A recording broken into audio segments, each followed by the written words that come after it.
The game being reviewed today is part of our SharePlay program. Head over to our website for more details to try before you buy.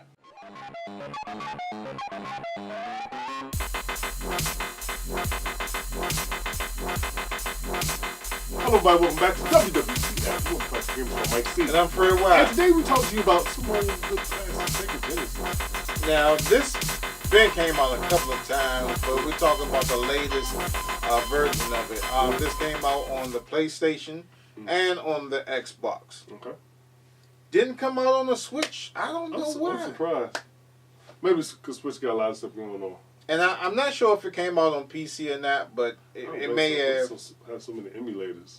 Yeah. But before we start talking about it, as always, we like to give a number of facts.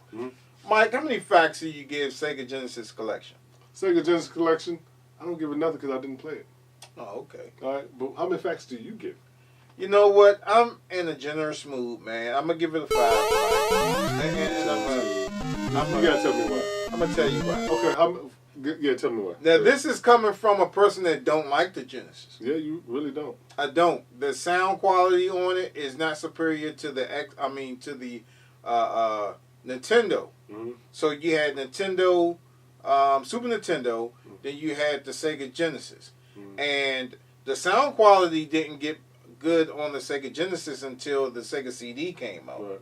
I mean, it was a horrible sound. But with this price, you're getting 50 plus games on this, right? That's not bad. And it says plus. So when you go to the home screen, you have your games. You're in this old room with a CRT TV and all this other stuff. Yeah, I've seen people play it, yeah. And you notice on the shelf, you have 2 shelves that's full of games. The third shelf has about, I forgot how many games on it, but it has extra room for maybe like 10 or 12 more games. And I think these are unlockables. As far as when you play, as far as time playing it?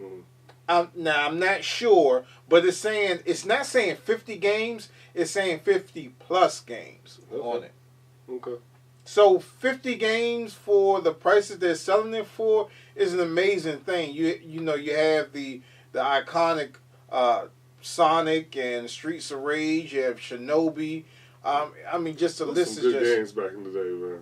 It goes on, man. And you can't beat it for that price. The graphics are not improved on it. It just looks like the old Genesis, right? So there's a couple of filters you can put on it, so you can like widen the screen, which it makes it look absolutely horrible. Or you can put the filter in, so you have the little lines in it if you want that retro feel. And I mean, this is a great game to sit down and play with your kids, you know, to get them into game and to kind of see where the progression of game graphics have come from and sound quality. You know? Yeah, because it has really improved from the time, you know, first playing it, all the way back to, what's that, Technovision? Is that Technovision? No, Intellivision. Intellivision. And as far as just to see you playing with some little blocks and just see the progression as far as that, it's just crazy. But Genesis was pretty good. I did enjoy playing Genesis. My brother had Genesis. I had, of course, Nintendo. So awesome. And see, when I was small, I really wasn't able to get as many video game systems as I could when I became preteen and, you know, got a job and I was able to afford my stuff. So then that's when I started doing collection. But I can remember going over somebody's house, seeing them play the Sega Genesis, and I can hear it. And I was like, oh, wow, this thing sounds horrible. And then I'm looking at the Super Nintendo. I'm like, oh, this thing sounds good. And the thing that got me was Mortal Kombat. Mortal Kombat that was on the Super Nintendo and Mortal Kombat that was on the Sega Genesis. And the sound was so horrible on the Sega Genesis. I was like, wow, why does it sound like the system is underwater? You know what I'm saying? And then you got Super Nintendo with the clear arcade sound. I mean, it was just fabulous, man. And like the graphics didn't really jump out to me as they did on the Super Nintendo. So that's why I was never really a Genesis fan. The only game that really caught my eye was Sonic. Yeah, and colors and sprites and what they call it, blast processing. Uh-huh. That was funny. And That's then not real world. And I got the 32X. I bought that too. And Doom. I love Doom. And then I got the Sega CD, and the best game that was on there was Night Trap, which I don't think I ever had. I always saw somebody else play it. But the main Sega CD game was The Amazing Spider-Man. And that's what got me. Well, what got me was Sonic CD, because I was a Sonic fan from the beginning.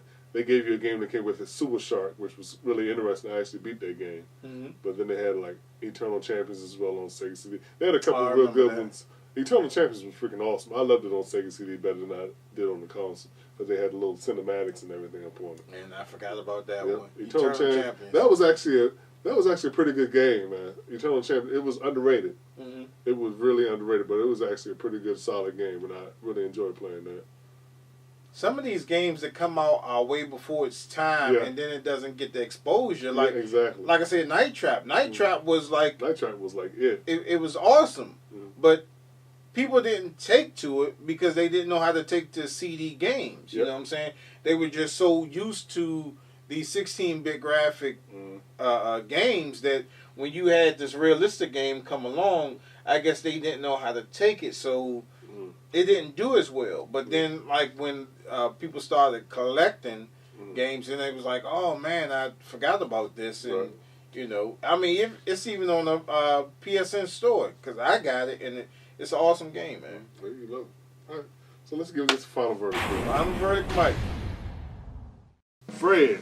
Yes, sir. Is this game a bypass or rent? It's definitely a buy, man. You can't go wrong with it. Over some 50-plus games, you can't go wrong with it. That's awesome. Mike?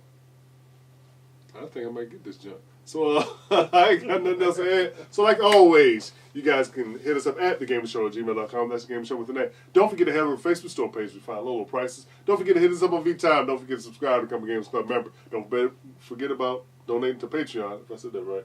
Patreon is the site where you donate to help out the show, so we get more tech and all that other stuff, and so you guys might actually be able to win some stuff too.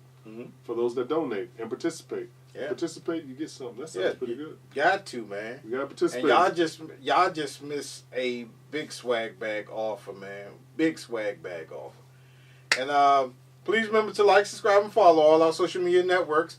Join our Steam OS community and our website community where you get some free stuff. And we'll see you next time on WWTF. That's the Gamer Show. See you next time. Keep on watching. Thanks for tuning in.